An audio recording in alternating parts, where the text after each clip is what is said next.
স্বাগত ডিবিসি সংবাদে। আপনাদের সাথে আছে হিমাদ্রি রাহা। সংবিধানের ১০৬ অনুচ্ছেদ অনুযায়ী সুপ্রিম কোর্টের মতামত নিয়ে অন্তর্বর্তী সরকার যে শপথ নিয়েছেন তা চ্যালেঞ্জ করে করা রিট খারিজ করে হাইকোর্ট বলেছে এই সরকারকে জনগণ মেনে নিয়েছে। সোমবার বিচারপতি ফাতেমা নজিব ও বিচারপতি শিকদার মোহাম্মদ মাহমুদুর রাজির হাইকোর্ট বেঞ্চ রিট খারিজ করেন। একই সাথে এই পর্যবেক্ষণ দেন বাংলাদেশের জনগণ অন্তর্বর্তী সরকারকে বৈধ বলে মেনে নিয়েছে, কাজেই এ নিয়ে বিতর্ক থাকতে পারে না। দুপুর ১:৩০টার মধ্যে দাবি না মানলে সচিবালয় ঘেরাওয়ের ঘোষণা দিয়েছে জগন্নাথ বিশ্ববিদ্যালয়ের শিক্ষার্থীরা। দর্শক, জগন্নাথ বিশ্ববিদ্যালয়ের বর্তমান পরিস্থিতি জানাতে সেখান থেকে আমাদের সাথে যুক্ত হচ্ছেন সহকর্মী আতিক মেজবা লগ্ন। যেমনটি প্রতিবেদনে দেখাচ্ছিলাম, ১:৩০টার মধ্যে দাবি যদি মানা না হয় তাহলে সচিবালয় ঘেরাও। ১:৩০টা বাজতে সর্বোচ্চ আর মিনিট ২৫ বাকি আছে। এই সময়ের মধ্যে দাবি মানা সম্ভব কিনা, আর যদি না মেনে থাকে সচিবালয় ঘেরাওয়ের প্রস্তুতি সেখানে কেমন দেখছেন? হিমাদ্রি, আপনি যেমনটা বলছিলেন যে ১:৩০টার পরে আসলে এখান থেকে রওনা করবে, ১:৩০টা বাজতে কিন্তু খুব বেশি সময় বাকি নেই। এখন পর্যন্ত কিন্তু প্রশাসন বা মন্ত্রণালয় থেকে কোনো সুখকর বার্তা আমাদের কাছে পৌঁছায়নি।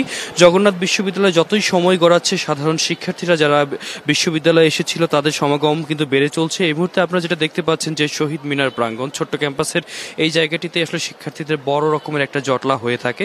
এই শহীদ মিনার প্রাঙ্গণে কিন্তু সবাই যুক্ত হচ্ছেন, যেহেতু বিশ্ববিদ্যালয়ের যে আজকে শাটডাউন কর্মসূচি সেটা শুরু হয়েছে বিশ্ববিদ্যালয়ে ৮:৩০টার দিকে। অর্থাৎ এর আগে কিন্তু বিশ্ববিদ্যালয়ে যে দূরপাল্লার বাসগুলো রয়েছে সেখান থেকে কিন্তু শিক্ষার্থীরা ক্যাম্পাসে চলে এসেছে।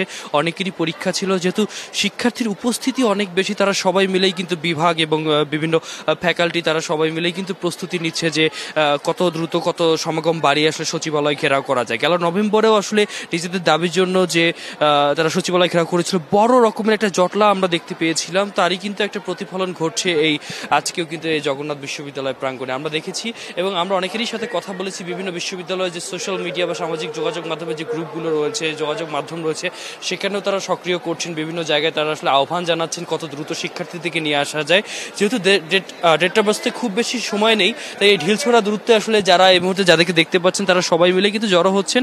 তারা প্রস্তুতি নিচ্ছেন সচিবালয় ঘেরাও করবেন এবং তাদের যে ৩ দফা দাবি আছে, অর্থাৎ বহুল প্রতীক্ষিত যে হল আন্দোলন এবং বিশ্ববিদ্যালয়ের দ্বিতীয় ক্যাম্পাস এবং সেই সাথে আবাসনহীন বিশ্ববিদ্যালয় তকমা থেকে মুক্তি পেয়ে যায় বিশ্ববিদ্যালয়ের যে তাদের যে একটা আবাসন সুবিধা পাবলিক বিশ্ববিদ্যালয়, সেই সুবিধার জন্য কিন্তু তারা শুরু থেকে তৎপর ছিলেন। এবং সেই সাথে এও দেখতে পাচ্ছেন যে অনেকেই কিন্তু অসুস্থ অবস্থায় রয়েছেন, অনেকেই কিন্তু হাসপাতাল থেকে চলে এসেছেন এবং হাসপাতাল থেকে স্যালাইন নিয়েই কিন্তু এখানে আছেন। তারা অনশনে আছেন, আমরণ অনশনের মাধ্যমে তারা তাদের যে দাবি রয়েছে সেই দাবিটা আদায়ের জন্য তারা তৎপর থেকেছেন এখানে। এবং তারা কিছুক্ষণ আগে সংবাদ সম্মেলনে আমাদেরকে স্রেফ জানিয়ে দিয়েছেন যে যতক্ষণ পর্যন্ত তাদের যে দাবি রয়েছে এই দাবি শেষ হবে না, ততক্ষণ পর্যন্ত কিন্তু তারা কিন্তু সক্রিয় অবস্থানে থাকবেন এবং তারা তাদের পেছনে তাদের সামনে যে কর্মসূচি সেদিকে অগ্রসর হবেন। এছাড়াও বিশ্ববিদ্যালয় প্রশাসন তারাও যে খুব বেশি তৎপর থেকে যে গুরুত্ব দিয়েছে এই বিষয়টাও তারা অভিযোগ করেছেন। তবে ১:৩০টা বাজলে তারা যাত্রা শুরু করলেই সর্বশেষ পরিস্থিতি আমরা জানতে পারবো এবং আপনাদেরকে জানাতে পারবো। তো হিমাদ্রি, এই ছিল জগন্নাথ বিশ্ববিদ্যালয় থেকে সর্বশেষ। আপনাকে ধন্যবাদ আমাদের সাথে যুক্ত হওয়ার জন্য। সাতক্ষীরা লক্ষ্মীদাড়ি সীমান্তে ধান চাষে ভারতীয় সীমান্তরক্ষী বিএসএফ এর বাধা দেওয়ার ঘটনায় এলাকায় টহল জোরদার করা হয়েছে। শনিবার সকালে লক্ষ্মীদাড়ি গ্রামের কৃষকরা চাষাবাদ করতে গেলে তাদের বাধা দেয় বিএসএফ। ওই জমি ভারতের অংশের বলে দাবি করে বিএসএফ। বাধার মুখে এক পর্যায়ে কাজ বন্ধ রাখেন বাংলাদেশের কৃষকরা। বিষয়টি জানার পর পতাকা বৈঠকের প্রস্তাব দেয় বিজিবি। রবিবার এ নিয়ে দুই দেশের সীমান্তরক্ষী বাহিনীর মধ্যে পতাকা বৈঠক হয়। পরে ১৫ই জানুয়ারি পরিমাপের পর বিষয়টির চূড়ান্ত নিষ্পত্তি হবে বলে সিদ্ধান্ত হয়। এরপর থেকেই সীমান্ত এলাকায় টহল জোরদার করা হয়েছে।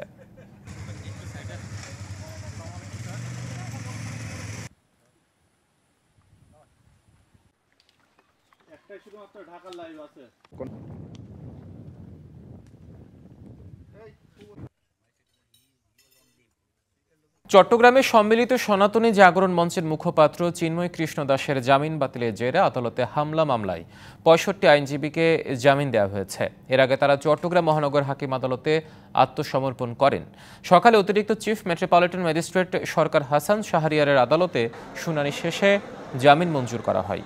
গেল ২৬ নভেম্বর চিন্ময় দাসকে কারাগারে পাঠানোকে কেন্দ্র করে সংঘর্ষের সময় আইনজীবী আলিফকে নির্মমভাবে হত্যা করে দুষ্কৃতকারীরা। ঘটনার ৪ দিন পর আলিফের বাবা ৩১ জনের নামে ও অজ্ঞাত ১০ থেকে ১৫ জনকে আসামি করে একটি মামলা করেন।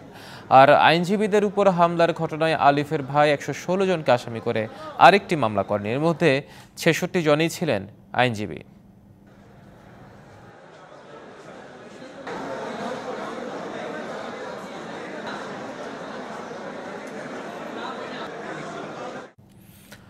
রাষ্ট্রের বিভিন্ন প্রতিষ্ঠান থেকে ফ্যাসিবাদের দোষরদের অপসারণে অন্তর্বর্তী সরকার বিপ্লবী সিদ্ধান্ত নিচ্ছে না, এমন অভিযোগ করেছেন বিএনপি সিনিয়র যুগ্ম মহাসচিব রুহুল কবির রিজভী আহমেদ। সকালে রাজধানীর নয়াপল্টনে দলের কেন্দ্রীয় কার্যালয়ে চেয়ারপারসন বেগম খালেদা জিয়ার রোগ মুক্তি কামনায় আয়োজিত দোয়া মাহফিল এমন অভিযোগ করেন তিনি। রিজভী বলেন, ভারতের কাছে দেশের সার্বভৌমত্ব বিক্রি করে দিয়েছেন শেখ হাসিনা, তাই আন্তর্জাতিক নিয়মনীতির তোয়াক্কা না করেই ভারত বাংলাদেশ সীমান্তে কাঁটা তারের বেড়া দিচ্ছে। তার অভিযোগ, হাসিনার দুর্নীতি নিয়ে কেউ যেন কথা বলতে না পারে, সেজন্য খালেদা জিয়াকে বন্দী করা হয়েছিল।